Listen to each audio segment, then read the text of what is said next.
Olá, eu sou a Daniela Freixo de Faria, psicóloga infantil, tudo bem? Hoje a gente vai falar um pouquinho mais sobre a competição. Eu já fiz um vídeo contando dessa competição lúdica que pode acontecer entre as crianças, do correr para apertar o botão do elevador, mas hoje a gente vai falar da competição que bota o outro para baixo. Como é que a gente pode lidar com isso e ajudar as crianças a saírem desse movimento? Vamos falar sobre isso?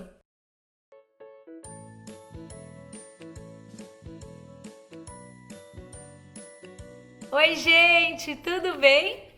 Olha só, hoje a gente vai falar sobre esse tema que é um pouco difícil, porque muitas vezes nós adultos, a gente sente esse mal-estar, né, da competição, que nada mais é do que as crianças usando desse mecanismo para uma comparação para que elas se sintam melhor. Já viu isso acontecer? É aquela cena, né, que a criança fala, eu faço tal coisa, você não. Pro irmão, pra irmã, pro primo, pra prima, pro amigo. Eu tenho tal coisa, você não. Eu consigo tal coisa, você não. Já viu isso acontecer? E é bastante comum, até porque essa criança, nesse processo de desenvolvimento, está encontrando os seus referenciais. O ponto é, a gente precisa botar esse referencial no lugar certo. Por quê? Porque é muito comum acontecer da gente fazer uso, eu ponho a gente porque é a gente mesmo, né? Às vezes você quer se sentir melhor, você vai usar da comparação, que não deixa de ser uma competição com quem tá pior do que você, e às vezes você pode se sentir péssimo exatamente porque você bota o seu referencial em alguém melhor do que você. Por isso, esse processo, ele é um processo que raramente vai chegar na responsabilidade, no melhor possível, na humildade, num bom valor. Ele tende a exatamente ou eu precisar competir e vencer o outro para me sentir bem, ou quando eu perco do outro, eu realmente me sinto mal. E aí o referencial está no outro. O outro é que me baliza, é que me localiza. E essa pode ser uma armadilha bastante importante e bastante frequente dentro das nossas famílias, principalmente se a gente tem mais de um filho. Um tem um temperamento, outro tem outro temperamento, um tem mais habilidade em tal coisa, outro tem mais habilidade em outra coisa.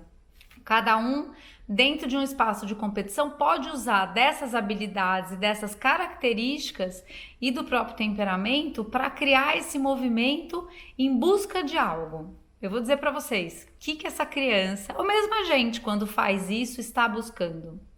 Normalmente isso parte desse lugar de vazio que nos constitui, esse lugar de tentar suprir essa necessidade de sermos amados, reconhecidos, valorizados e pertencermos. Muitas vezes isso está absolutamente relacionado com a autoimagem, como que eu quero me ver, como eu quero me perceber, como eu me preciso ser para que eu tenha valor e como que o outro precisa me ver para que eu tenha valor. Tudo isso está acontecendo nessa história. Então, como é que a gente pode lidar com essa competição que sempre bota alguém para baixo, para alguém para cima e vice-versa? Como é que a gente pode, enquanto pais, ajudar nesse processo? A gente tem trabalhado muito lá no curso exatamente essas ferramentas com os irmãos, porque é importante a gente conhecer os temperamentos, o nosso papel, para que a gente não entre como juiz e principalmente entender como é que os nossos botões são apertados nesse processo de competição, por exemplo. Muita gente me pergunta, Dani, mas a gente vai lá no curso ter a possibilidade de entender o temperamento dos nossos filhos? Nós teremos sim, exatamente porque nos exemplos que você traz, e nas aulas sobre temperamento, você vai localizando dentro da sua casa qual é o temperamento, qual é a estrutura de temperamento de cada um dos membros da sua família. Então, no curso, a gente aprofunda isso exatamente com o que acontece na sua casa. O curso tem duração, gente, de 1 ano, mas você pode usar desse tempo como você pode usar dos vídeos gravados e dos encontros ao vivo no tempo que te convém. É um espaço maravilhoso que eu recomendo que você venha fazer parte. Primeiro, porque você jamais vai se sentir só, porque o que você vive aí na sua casa eu também vivo na minha. Depois, porque a gente vai realmente aprender juntos e um dia de cada vez. Então, falando da história da competição, a hora que a gente percebe que há necessidade de reconhecimento, amor, valor e pertencimento, a gente pode olhar o quanto essa ferramenta é uma ferramenta que diz muito mais sobre uma necessidade daquele que diz isso do que do outro com quem eu me comparo. Entenderam? Percebe? Comparar, competir, diz muito mais da necessidade daquele que entra para essa competição, porque está em busca de valor, amor, reconhecimento e pertencimento. Às vezes isso vai contar até de uma insegurança nossa nesses momentos e das crianças também, quando também conta a respeito de onde é que eu estou me balizando, como é que eu estou entendendo o meu valor. E isso é muito importante para a gente perceber enquanto pais. Então, quando a gente vê um filho se comparando, competindo nessa competitividade, que para que eu seja bom você precisa ser ruim, e quando a gente vê essa dinâmica acontecendo entre os nossos filhos, é bom a gente acender uma luz amarela. E por quê?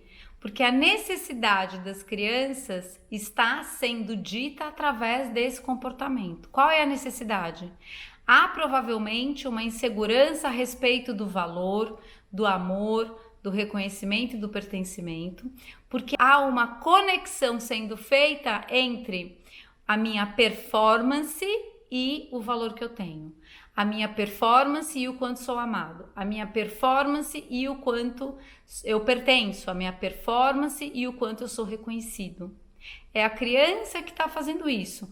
Pode até ser que isso venha da gente também. Quando a gente realmente coloca todo o valor que essa criança tem no resultado ao invés do processo, a gente pode acabar contribuindo para esse ambiente de competitividade.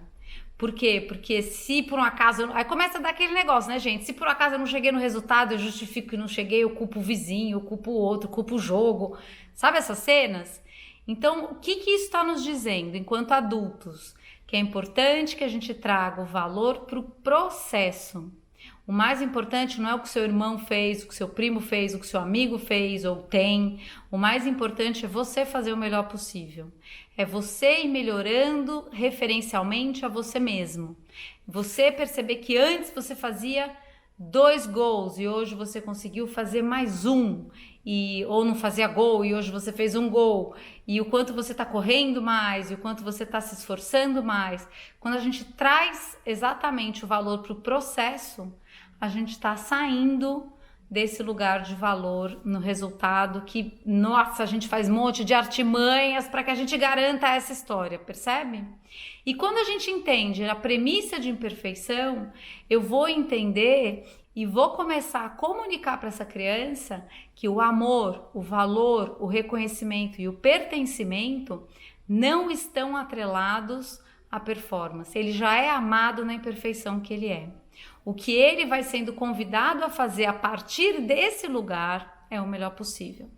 Eu tenho que dizer para vocês que, assim, depois que Jesus Cristo chegou no meu coração, e esse é um adendo particular dessa história toda que eu estou dizendo para vocês, isso ficou muito mais fácil para eu entender, exatamente porque eu entendo que Deus me ama imperfeita, imperfeita como eu sou. Então, eu saí de um lugar de ter que ser perfeita para que eu seja merecedora desse amor. A coisa da cosmovisão cristã que eu mais me encanto, e acho que é a boa notícia a respeito disso, é que nós somos amados sem merecermos. E isso diz muito mais sobre aquele que nos ama do que sobre nós. E a gente pode trazer isso para esse processo de competição.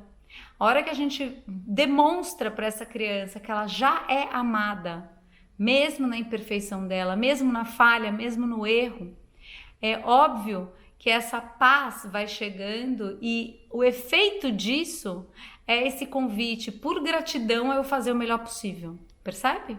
Eu quero muito fazer o meu melhor possível, porque eu já sou tão amada que eu começo realmente a ter paz para plantar.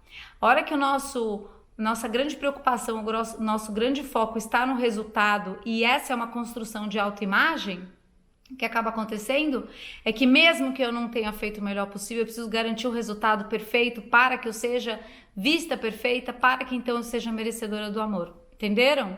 Tá um pouco confuso? A gente aprofunda isso muito lá no Ao Vivo, no curso online. E é a hora que a gente pode usar de exemplos cotidianos da sua casa para compreender esse processo acontecendo. Mas, resumidamente, o que temos? Nós somos pais falhos e imperfeitos, fazendo o melhor possível. Nós temos filhos falhos e imperfeitos e o nosso papel é convidá-los a fazer o melhor possível.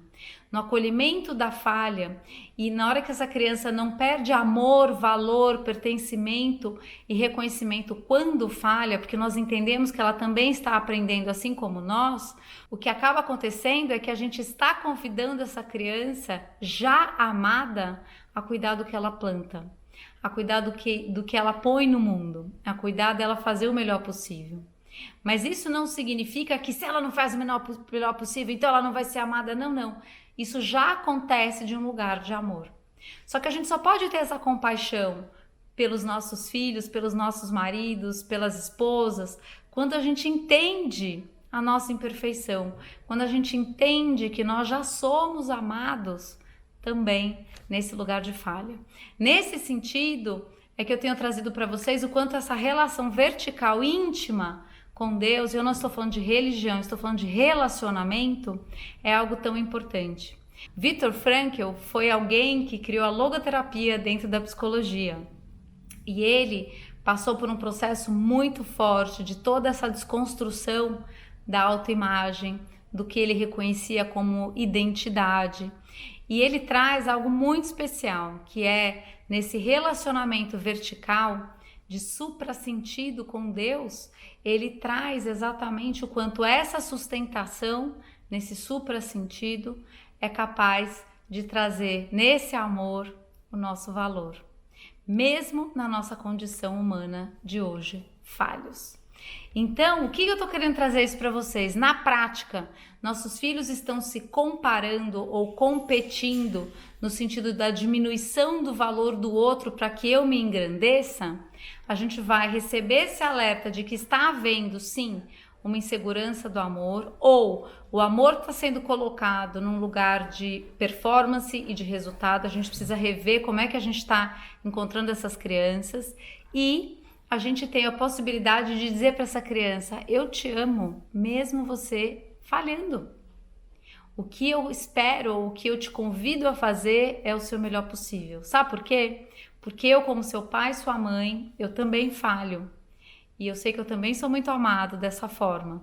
E o que eu sou convidado a fazer é o meu melhor possível. Aprendendo todos os dias, com a humildade de quem não sabe tudo, a gente pode seguir em frente. Então, se isso está acontecendo lá aí na sua casa, observe toda essa dinâmica, observe onde está colocado o valor.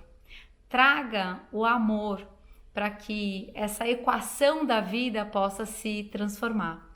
Como diz David Powlison, eu passo a compreender e amar ao invés de buscar suprir o desejo de ser amado e compreendido. Se a gente está num lugar de compreensão e acolhimento, a gente pode passar, sim, a compreender e amar o outro. A gente pode, inclusive, chamar as crianças para o perdão. A gente pode chamar as crianças para... Você acha que você falou alguma coisa que pode ter machucado o teu irmão ou a tua irmã? Você gostaria de pedir perdão por alguma coisa que você fez? Nesse processo, a gente vai restaurando o valor único de cada um dos nossos filhos, que já são imensamente amados, independentemente do que fazem, perceba isso, e o quanto cada um de nós está num processo de aprendizado, de saída dessa preocupação com o valor e a autoimagem e a persona, como eu chamo lá no curso, e a responsabilidade de fazer sempre o melhor possível, um dia de cada vez, cuidando do que sai da nossa boca, observando nossas intenções e assim por diante. O vídeo de hoje foi esse. Me escrevam aqui embaixo se vocês entenderam. Me diz aí se você achou que fez sentido e se você tiver dúvidas a respeito desse tema, me escreve que eu sigo falando sobre isso, tá bom? Um beijo, eu agradeço muito a Deus no meu coração por todo o amor que chegou, mesmo sem eu merecer, e agradeço muito a tua presença aqui. A gente se vê na próxima. Tchau!